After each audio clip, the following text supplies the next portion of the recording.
My fellow Biafrans, do not allow Nigeria terrorist state, nor their agent and affiliate to tell you you can't get your freedom. I am here to tell you that we are going to get our freedom, and we are going to do everything possible for this particular freedom to be achieved. And I'm going to share it with you, the story of Israel, which everybody knows about Israel, but many people do not know what Israel went through.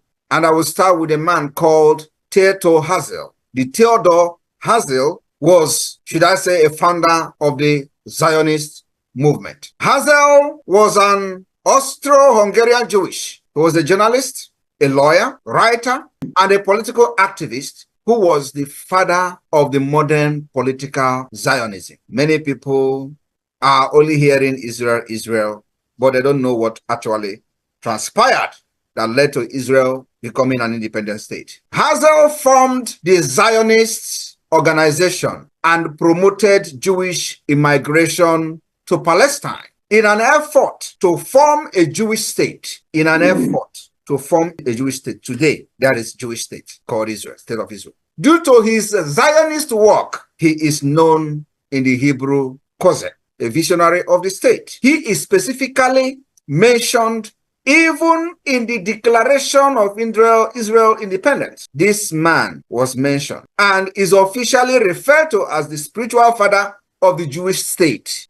It is very important that our people, both especially the gullible ones, understand that your gullibility cannot stop the liberation of Biafra this year. Herzl was born in Pest, Kingdom of Hungary, to a prosperous Neo Jewish family. After a brief legal career in Vienna, he became the Paris correspondent of the Viennese newspaper. He confronted the anti-Semitic event in Vienna. I hope you understand what anti-Semitism means. He reached the conclusion that anti-Jewish sentiment would make Jewish assimilation impossible. This man single-handedly rose up, stood up because of the anti-Jewish activities across the world.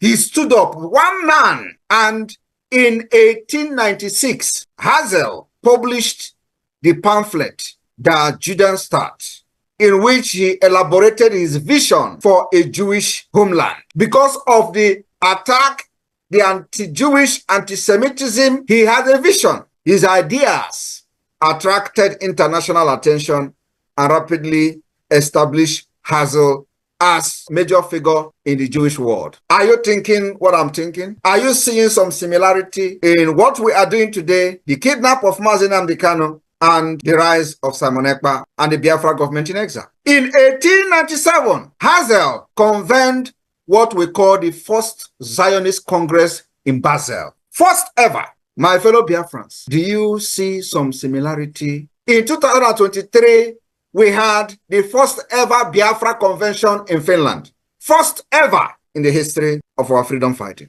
This man convened the first ever Zionist Congress in Basel, Switzerland. In Switzerland, and was elected the president of the Zionist organization. He began a series of diplomatic initiatives. I am talking about 18-something. When Usman Danfodio was conquering the northern Nigeria. When Usman Danfodio was killing the Hausas, this man was busy having a vision for a Jewish state of Israel. And then he began the diplomatic initiative to build support for Jewish state. I am telling you that we are not land anywhere, but that was a vision. That was a vision, and they pursued the vision. Some people who don't know anything how the world works will be telling you today, who is the government, which government is supporting you, which state is supporting you, how can somebody support you when you are showing that you are an idiot? How can somebody support you when you are dependent on people and you have no thinking of your own? How can people support you when you have shown to be a slave to ordinary nomadic people who don't know what is civilization? But today, we have changed the narrative. Now they understand we are not slave nomadic. Now they understand there must be a need to support the liberation and the freedom of Biafra. Now they understand that people of integrity have risen up to show that Biafra has people of integrity and standard, he began a series of diplomatic initiatives to build support for Jewish state, appealing unsuccessfully to German emperor. He appealed to German emperor, was not successful. And Ottoman Sultan he appealed to all these people, was unsuccessful. At the 6th Zionist Congress in 1903, they have had the first one, the second one, the third one, and the 6th one in 1903. Herzl presented the Uganda scheme. He even went as far as trying to build the state of Jewish state in Uganda of today. Are you aware of that? Are you aware that Israel had a vision to establish a state in Uganda? Present-day Uganda. That is people, I don't know how many of you, and of course, the gullible ones who are looking at what we're doing today as stupid and whatever. I don't know how many of them are aware of this, that Israel wanted to establish a state in Uganda, present Uganda, championed by Herzl. This was endorsed by Colonial Secretary Joseph Chamberlain on behalf of the British government. The proposal, which sought to create a temporary refugee for the Jews, ultimately rejected. Herzl died. This man died at the age of 44 in 1904 and was buried in Vienna. Now, let us also go fast forward after the Herzl attempt to establish Jewish state in Uganda, which was supposed to be the temporary refugee place, because of the anti-Semitism, anti-Jewish that was on rampage all over the world,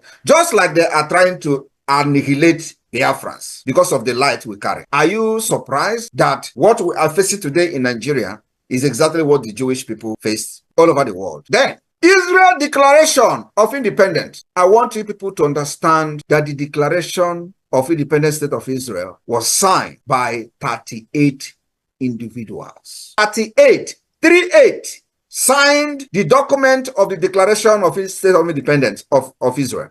Are you aware of that? Are you aware that it was only 38 people that signed to declare Israel as an independent state? You don't know. Now you are knowing it today. I'm explaining to you. Formally, Declaration of the Establishment of State of Israel was proclaimed on the 14th May 1948 by a man called David Ben-Gurion, the executive head of the World Zionist Organization. The Zionist organization that this Herzl founded, chairman of the Jewish Agency for Palestine, and later the first Prime Minister of Israel. It declared the establishment of a Jewish state to be known as the State of Israel, which would come into effect on termination of the British mandate. Our own British mandate terminated in 2014. That was when the British mandate terminated. When they say you have 100 years after that we decide. Nobody is talking about the agreement and how Nigeria become a country from amalgamation to the independence to fake independence to today present Nigeria. They put it under the carpet because nobody have risen up to challenge them. Nobody have risen up to question the existence of Nigeria. Until now, we are questioning it under the Biafra government in exile.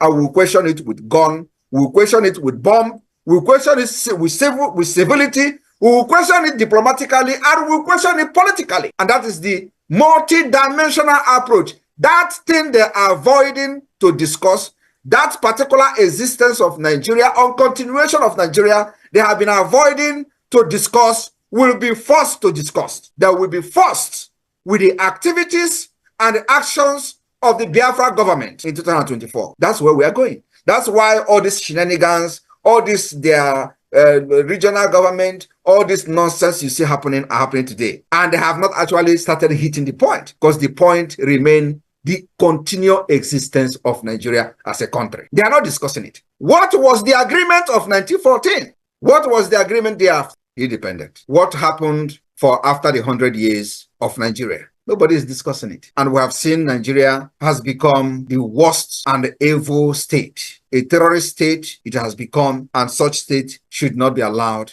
to stay even the next minute. That's why Biafra has decided to fight their way out. Not the type of war we fought in the 67. That was a very big lesson that we have learned. And today we are fighting differently. I am telling you, if this liberation of Biafra is going to take us the next 20 years after the 2nd of December, we are ready for it. But let us continue so that you understand how freedom is fought. Because many of you who have been in this struggle for the past 20 years actually was following people who do not know what they are doing, and either they were being sabotaged, especially from Mazi Nnamdi Kanu, who set up the indigenous people of Biafra, surrounded himself with criminals who were not actually fighting for freedom. Now, the event of the termination of the British mandate, Israel immediately wanted to declare their independence. Immediately that termination of the British mandate, on the same night, the event is celebrated annually, the declaration of Israel. Now, let me also inform you that the possibility of a Jewish homeland in Palestine had been a goal of the Zionist organization, the Zionists founded by Herzl, since the late 19th century. In 1917, British Foreign Ministry Arthur Balfour stated in a letter to the British Jewish community leader Walter Lord that His Majesty government views with favor the establishment in Palestine of a national home for the Jewish people, and will use the best endeavor to facilitate the achievement of this object. It's being clearly understood that nothing shall be done which may prejudice the civil and religious right of existing non-Jewish community in Palestine, or the right and political status enjoyed by Jews in other countries. Now, they are supporting the establishment of the state of Israel. What happens to you that is yet to get support from the British government? Have you asked yourself that? Because they see that you have been conquered. Maybe you have been conquered. Maybe you don't have the balls to fight for what is your right. Maybe because you are an African and they have come to understand that all of you are idiots. But we are here to tell them that we are not idiots, actually. We're here to tell them that we are even more advanced, more brutal, getting our freedom, even like they will ever imagine. That is what this generation, the government, I am the prime minister, is trying to send, the message we are sending to the world. Our freedom is so precious that we are ready to burn Nigeria down for us to be free. Through this letter, it became known to the Balfour Declaration. British government policy officially endorsed Zionism. Now, without the effort of Herzl and those that follows him, will British ever take them serious? The answer is no. Will anybody ever take State of Israel or the Jews seriously? Nobody will take them serious. But they stood up. From nowhere, a man born in Hungary family, a man born in Hungary stood up and said, I am forming the organization of Zionism. That is what led to the freedom of Israel today. That is what made Israel become one of the most powerful countries in the world. By one single man vision. And let me also inform you that this was necessary because of the violence against Jews all over the world. Just like we are facing it today in Nigeria, and solution has come through the government of Biafra. And let me also inform you that before the declaration of independent state of Israel, there was draft, declaration draft 1, declaration draft 2, and then declaration draft 3. They have the first draft, the second draft, the third draft. I want you to understand that Biafra today, we have already the first draft and we are already in the second draft. We are not necessarily going to go to the third draft and like they did, but I'm just telling you the multidimensional approach. Remember that a few days ago, I have used Finland and I have compared what Finland did and what Biafra are doing. Now I'm using Israel for you to understand that we have captured everything and it is woto woto. Israel had their first declaration draft. That first declaration draft was done by somebody called Berenson, Zvi Berenson, or V. Berenson. One person drafted it, the declaration. The second draft was done by about 5 men. 5 men drafted the second draft of the declaration of the state of Israel. The third draft was done by 4 men. I am telling you, after that, the declaration follows, which were signed by 38 persons. Now, drafting the text, the first draft of the declaration was made by this Berenson, the legal advisor of the trade union, and later a justice of the Supreme Court, at the request of Pinchas Rosen. A revised second draft of the declaration was made by 3 lawyers, Abraham, and of course, another one, David Rames. Meeting, which include David and many others, produced the final test. Today, Biafra government have what we call the Declaration Drafting Committee. Declaration Drafting Committee, headed by Dr. Bryson Okoma. Exactly the same thing. Now, you are seeing similarity in the state, in the pathway for this freedom and independent state of Israel. You have also seen similarity and the pathway to the declaration of the independent state of Finland. You are also going to see another similarity from another country when I'm going to mention them. This is to tell you, and when you look at this pathway, they are not the same. The Finland pathway to freedom and Israel pathway to freedom is not the same. But what we are doing has similarity with Israel, with Finland. And there are many more which I'm going to tell you. What I'm using is called the multi-dimensional approach. Nigeria can never ever escape that.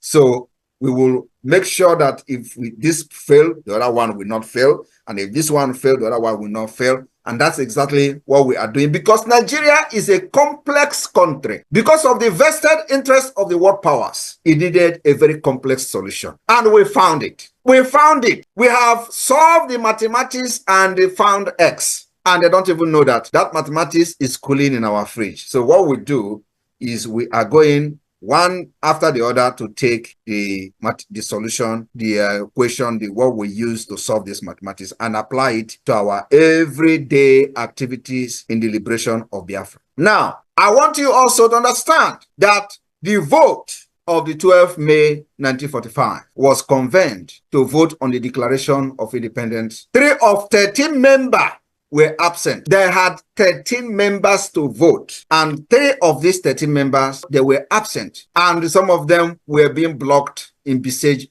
Jerusalem. The difference today is that we are not only in exile, we are also in the homeland. We have those, so when they tell you you are in exile, laugh at them. We have government in the homeland called the Biafra de facto government. When they mock you that, oh, these people are doing, of course, they are no longer laughing. That's why you see the increase of attack and propaganda against us, which I warned Biafrans a few days ago. I said, there is going to be an increased propaganda in Nigerian media. Don't fall for it. And that's, you see what's happening now, because they have come to realize that it's like these people are not joking. It's like these people are getting attention even in the United States.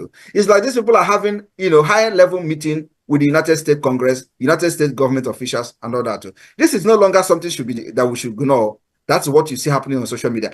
Don't be distracted. I am not distracted. Actually, the more this propaganda comes, the more I get energy. So it is what is giving me energy is their propaganda. And once that propaganda stops coming, I will manufacture something that will make them to start talking. So what am I saying? The meeting started at about 13:45 in the afternoon and ended midnight. Decision to declare the independent state of Israel. Now, the decision was between accepting the American proposal for truce, which means at this point, there was already Idoakanonu. There was already fighting between Israel and whoever that hates them. And America was pressuring Israel for truce, while Israel is contemplating declaring their independence or accepting the pressure coming from America for a truce. And if they had accepted America for a truce, Israel will not be an independent state today. I want you to listen attentively. America was telling Israel, making a proposal for a truce. Israel was discussing between declaring their independence or listening to America. So they decided not to listen to America. The latter option was put to a vote with 6 of the 10 members present supporting it. So out of the 13 persons that should be voting, 3 was absent. Out of that 3 that was absent, it remained only 10%. So now that 10% now decided to vote whether to declare Israel as a state, independent state, or to agree on America proposal for a truce. So they put it to vote. Now, 6% voted to declare independence of Israel. 4% voted not to declare, to follow America. Are you listening to me? How many? 4 versus 6, only 2% made the difference. What you see Israel become today. So when you are talking about Biafra, or people are telling you don't do this, don't listen to them. 1% can make a difference. 1%. Now, I am telling you this history so that you will now compare what we are doing where we are today just within 2 years. And you see that what we are doing is divine. When God said the time has come, even if you call Simon Ekpa a witch, the witch will possess me and deal with you. And I will accept the witch to possess me. Some of them say I'm a witch. I agree. And I accept it. And you know what witch can do. Now, 6 persons voted for the declaration. 4 persons voted against it. And their names are there for everybody in Israel to see who were against the declaration and who actually voted for it. So which of the side of history are you supporting today? Which side of the history? Are you for Biafra or are you against for Biafra? Are we going to remember you as those who fought Simon Ekpa? At the end of the day, when you see 24-hour electricity, we will be looking at your name somewhere in the history book. Which side of the history are you going to be part of? Are you going to be part of those that their names will be written and their signature will be on the Declaration of Biafra document in Finland 2024? Because this history we are doing from 2023 Biafra Convention, first ever, they never believed that actually you can have convention in exile. We did it. They didn't believe. They say they are paying money to come to Finland. You came to Finland. We had many declarations, including the Helsinki Declaration document, which is the Biafra Charter. We had the Helsinki Amazonia Declaration, which is the alliance between Biafra and Amazonia. All those things are going to come later on in the history book. And people are going to study how we outsmarted the most ruthless and the terrorist country in Africa. Now, those who voted for the Declaration of Independence of Israel, now, after that, they now went into final wording of the declaration. The draft text was submitted for approval to the meeting of the Motez Ham in Tel Aviv on 14th May. The meeting started again around 1:50 in the afternoon and ended 3 o'clock, an hour before the declaration was due to be made. Despite ongoing disagreement, members of the council anonymously voted in favor of the final text of the declaration. During the process, there were 2 major debates countering on issues of border and religion. I want you to understand that the state of Israel, when they were debating about their border and religion, they decided to omit anything border. Do you understand? Israel declaration did not have a border. They don't know the map of Israel, of the state of Israel. But Biafra today, we have our map defined. Subject to whoever that want to dispute it, subject to the most widely accepted democratic system, which is referendum, which we have already conducted. So today, Biafra has a map, Biafra has state structure, Biafra has every government institution put in place. But Israel declaration don't have a map. Israel don't have a map. And they decided to declare independence without map. And they said the UN can now decide what the map will be. I am telling you, this is something that you need to understand how freedom is being fought. You don't allow people to ride you. The borders were not specified in the declaration, although its 14th paragraph indicated a willingness to cooperate in the implementation of the UN partition plan. The original draft have declared that the borders will be decided by the United Nations partition plan. While it was supported by some people, it was opposed by another and some other people within the Israel cabinet there. We accepted the UN resolution, but the Arab did not. They are preparing to make a war on us if we defeat them and capture Western Galilee and territory on both sides of the road of Jerusalem. This area will become part of the state. Are you listening? So many things were not defined by the state of Israel during their declaration. Today, we have met every requirement. We have done more than any country in the world before or pre-declaration period. We have met the statehood. We have met the categories to be recognized according to the Montevideo Convention on Statehood. We've overqualified. We have built our own defense forces. We have our own liberation army. We have state to state, 40 states of the United States of Biafra. We have administrators, state executive council running each state. We have also developed the state structure as we are adopting the Confederating State of Biafra, and it's going to be a confederation state. So everybody should understand that do not listen to what Nigeria is trying to sell to you. that it is undoable. Do not listen when they say, oh, they are just in exile. We are not in exile. We control them. We control the territory of Biafra. We are not in exile. We are also in the homeland, controlling our territory, making sure that we delegitimize Nigeria as fast as possible. Today, nobody will carry gun and walk freely under Nigeria. You will be gunned down. And if you succeed, even if you are walking, carrying gun as a Nigeria, you will be looking left and right. You're not going to have peace. I will never give them peace until they withdraw from our land. Our main objective and aim today is to make sure that Nigeria withdraw their terrorists they call army, the terrorists they call police, the terrorists they call air force that are coming to bombard innocent people in Biafra land. That is our target. And this target must be met.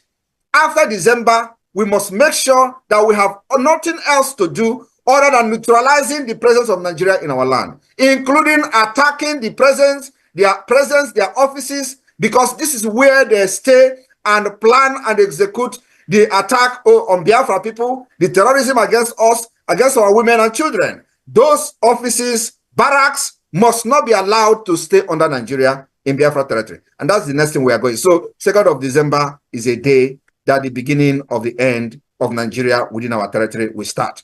My people, do not allow anybody to dictate to you that what we are doing now have not been done before. We don't need them to have been done before. We develop the system that works for us. We develop the way we are going to live Nigeria. And it is only us that this particular system and approach is going to work for. Nobody else. Because nobody else have been subjected to the manner of system that we have subjected to in Nigeria. My brothers and sisters of Biafra, rejoice! The days ahead will be light, and Nigeria will know that those people they killed in the 60s have possessed all of us. And when we don't have answers to many questions, they give the answers to us. That's why they can never understand what is happening until the end of this road. I am standing very strong, and the Biafra will be declared in this country, and we are going to defend it with our guns. We are going to defend it with our men that are very gallantly waiting for a day that the show will begin. I welcome you in Australia. Those of you listening to me in Australia, remember the most important thing we have now is the support from the IOU, from the fundraising, until those people who are hiding somewhere thinking that we are joking will understand that this is not actually a joke. It needed to come out to do more than the Israel did. And in the next 10 years, those who are mocking us today will be put to shame. People in Australia, remember that what you are doing today, you are making a history that will never ever be forgotten. As I was reading and mentioning names of people who made the Israel independence possible, you are also making the same history for yourself, because your names will be mentioned, just like when we begin to talk about those who supported this liberation of Biafra from Australia, we'll begin to mention your names. Your names will come one way or the other in the Biafra document. It can never be wiped away from the surface of the earth. We will write how we visited state to state, country to country, soliciting for funds, and they were laughing at us. They will tell you how Simon Ekpa was so stubborn and didn't listen to anybody. And from nowhere, they were calling him that small thing in Finland. But today, look at the change of things. It is no longer that small thing in Finland. You see that small thing in Finland has grown like a big python, swallowing all the evil in Nigeria. And it is going to happen, koro in their eyes. They will say, what were we doing? This guy don't go far. That is how it is going to end. I am telling you the fact, this thing that is going to happen in Finland from 29th of November to the 3rd of December will be the highest history made in humankind for freedom fighting. I welcome you all. Thank you for inviting me in Australia. Let God touch your mind to understand that we need funds to buy arms and ammunition to defend our land. Thank you.